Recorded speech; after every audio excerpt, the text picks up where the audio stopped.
அமேன். அல்லேலூயா. உங்கள் யாவருக்கும் என்னுடைய அன்பின் வாழ்த்துக்கள். தீமையை விட்டு விலகி நன்மை செய், சமாதானத்தை தேடி அதை தொடர்ந்து கொள்.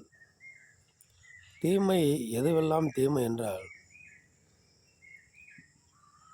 கெட்ட வார்த்தை பேசுகிறோம், வாக்குவாதம் பண்ணுகிறோம், சண்டை போடுகிறோம், புறங்கூறுகிறோம், பிறரை குறித்து அவமதிக்கிறோம், பிறரை குறித்து தகாதவைகளை பேசுகிறோம், பரியாசம் செய்கிறோம், அவர்களை முன்னே விட்டு பின்னே பேசுவது, இப்படியாப்பட்ட காரியங்கள் தீமை. பான்பராக்கு போடுறது, சிகரெட் பிடிப்பது, புகையிலை போடுவது, கஞ்சா பிடிப்பது, சாராயம் குடிப்பது, இப்படியாப்பட்ட காரியங்களும் தீமை.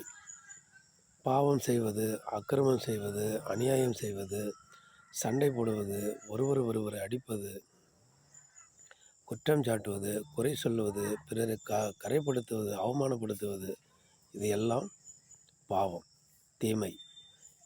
இப்படியாப்பட்ட தீமைகளை விட்டு நன்மை செய்.